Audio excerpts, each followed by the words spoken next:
धनतेरस की कथा।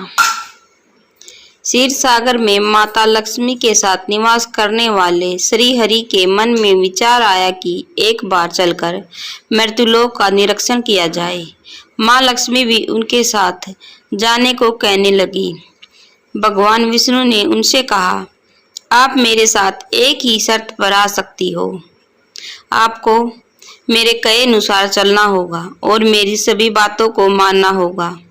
माँ लक्ष्मी भगवान विष्णु की बात मानकर धरती पर उनके साथ विचरण करने आ गई। धरती पर पहुंचने के कुछ समय पश्चात भगवान विष्णु ने माँ लक्ष्मी को एक स्थान पर रोककर कहा, मैं जब तक वापस न आ जाऊं जब तक आप यहीं पर मेरा इंतजार करना। यह कहकर भगवान विष्णु दक्षिण दिशा की ओर चल दिए। लक्ष्मी जी ने उनकी बात नहीं मानी और वह भी उनके पीछे पीछे चल दी।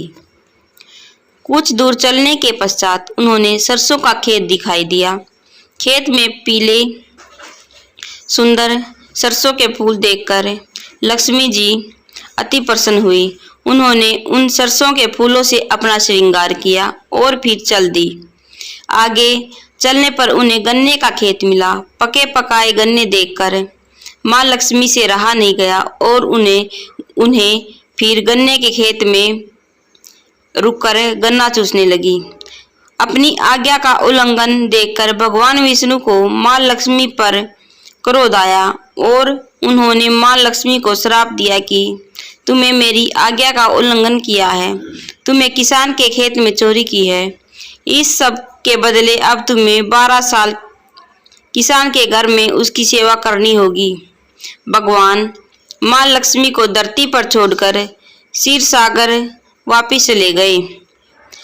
12 वर्ष तक माँ लक्ष्मी ने किसान के घर में रहकर धन धान्य और रत्न आभूषणों से भर दिया।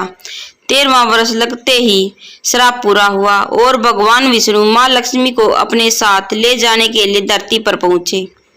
भगवान विष्णु को देखकर किसान ने लक्ष्मी माँ को उनके साथ भेजने से इनकार कर दिया।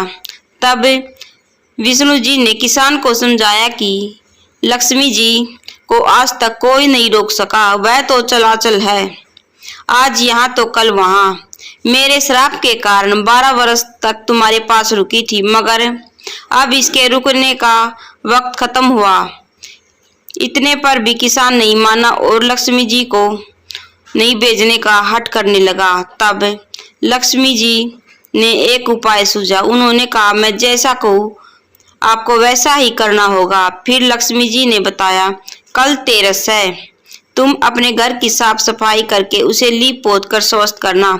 शाम की बेला में घी दीपक जलाना, मेरी पूजा करना। तांबे के कलश में सिक्के भरकर मेरे लिए रखना, मैं उस कलश में निवास करूंगी।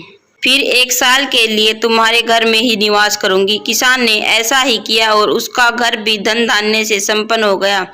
तब से हर वर्ष कार्तिक मास के कृष्ण पक्ष की तेरस को धनतेरस की तरह मनाया जाता है। जय माँ लक्ष्मी।